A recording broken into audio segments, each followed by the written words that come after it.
Halo, selamat ketemu lagi. Dengan video kali ini saya akan menjelaskan tentang apa itu peng-peng. Peng-peng itu adalah pengusaha yang juga menjadi penguasa. Apa itu? Nah, ini Anda boleh pelajari ya. Mengapa di Indonesia ini hukum-hukum itu lemah yang terkait dengan ekonomi, dengan bisnis, dengan perkembangan ekspor impor, trading dan sebagainya. Mengapa? Karena trias politika. Apa itu trias politika? Yaitu orang yang bekerja di eksekutif, ya, dari presiden, menteri dan seterusnya, wali kota, bupati dan seterusnya itu, dan jajarannya itu lembaga eksekutif, ya. Lantas ada lagi yang namanya legislatif, ya, DPR RI, DPRD tingkat 1, DPRD kabupaten kota dan staf-stafnya. Ya, itu legislatif. Dan satu lagi adalah yudikatif, yaitu ada yang kerja di kehakiman, MK, MA dan seterusnya itu. Saya nggak tahu apakah semacam BPK dan lembaga yang sejajar dengan presiden itu juga dikatakan sebagai yudikatif. Anyway, bagi mereka-mereka yang bekerja di kalangan pemerintahan tersebut, ayo dong Pak Presiden, Anda itu tugasnya sebentar lagi selesai, demisioner. Buatlah aturan yang menguntungkan rakyat. Janganlah pejabat-pejabat juga ikut tender, ikut bermain. Kalau toh bukan nama beliau, itu nama istri. Kalau itu bukan nama istri, nama anaknya, nama saudaranya, dan sebagainya, atau kerabatnya yang terdekat. Mereka itu menikmati proyek-proyek pemerintah. Dari yang terkecil, ya, di instansi terkecil, misalnya, ya, di daerah-daerah pedesaan ada supply tentang catering, pakaian seragam, lantas pembersihan, cleaning service, outsourcing yang ringan-ringan, itu semuanya dikuasai oleh trias politika. Ada jatahnya. Nah, bagaimana rakyat seperti kami ini yang orang swasta bisa bermain, bisa ikut tender, bisa ikut menjadi vendor? Kasihanlah kami, karena kami itu untuk mencari bisnis-bisnis, peluang-peluang bisnis yang sifatnya di pemerintahan itu sudah tidak ada apabila kita tidak mempunyai istilah yang ramai dibicarakan adalah ordal, orang dalam. Nah, ini yang parah di Indonesia ini. Nah, Indonesia ini kiblatnya kemana?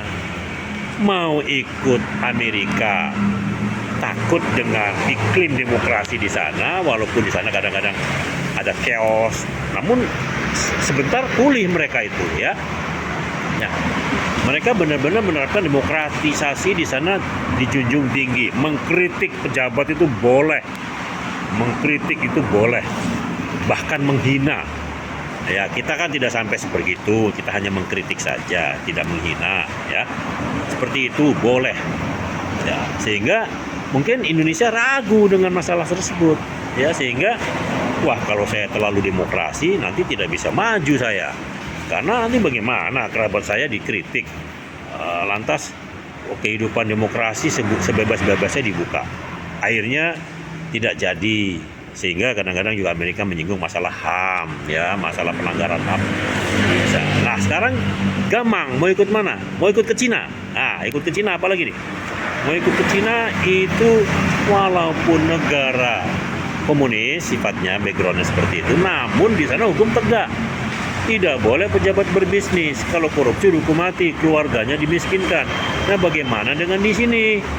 Sampai sekarang pun yang masalah-masalah seperti ini masih ngambang. Anda bisa bayangkan, ketua KPK saja yang sudah tersangka itu tidak ditahan. Itu bagaimana ceritanya seperti itu? Yang dulunya itu adalah lembaga ad hoc yang sifatnya itu independen, sekarang sudah di bawah pengawasan pemerintah, sehingga mereka tidak bisa lagi tegak seperti itu, ya. Nah, maka dari itu mohon dong, Dengan sisa sampai dengan sekitar 4 bulan ini, Presiden membuat aturan terobosan agar dikerjakan oleh para pembantu-pembantunya, menteri-menteri itu untuk bisa meningkatkan perekonomian kita. Dan yang paling terpenting adalah penggantinya peng-peng itu, mohon pejabat-pejabat hanya boleh beli saham. Silahkan dipilih saham-saham mana yang dipilih, ya, dengan catatan bahwa pemerintah juga harus menghidupkan hukum pasar modal di Indonesia. Masa sih jutaan perusahaan yang ada di Indonesia terdaftar di Indonesia ini hanya sekitar 900-an saja yang terdaftar sebagai perusahaan publik, sehingga kita kalau mau beli saham itu tidak meyakinkan karena masih banyak perusahaan-perusahaan itu yang tidak kredibel. Artinya itu sahamnya itu naik turunnya itu tidak jelas, tidak stabil, tidak konstan, tidak terintegritas. Itulah sebabnya saya membuat lembaga yang namanya talent integrity. Talent itu artinya bakat, berbakat. Integrity itu adalah berintegritas. Artinya semua orang itu mau uang, mau duit. Namun uang yang bagaimana yang harus kita makan, oke? Sehingga untuk warisan anak cucu kita itu tidak terkontaminasi dengan uang-uang yang tidak jelas asal usulnya. Mohon, oke, Pak Presiden buat perpu, tegakkan itu pasar modal sehingga pejabat-pejabat tidak boleh lagi main bisnis yang namanya peng-peng.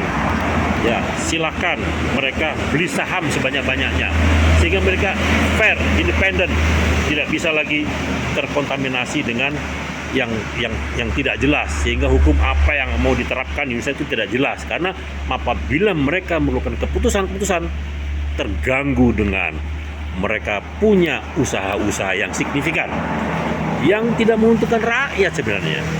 Saya rasa itu saja video dari saya. Nanti akan saya teruskan lagi untuk saya lanjutkan lagi dengan video-video yang lebih menarik untuk informasi sebagai edukasi, sebagai channel edukasi ke masyarakat luas. Terima kasih, bye-bye.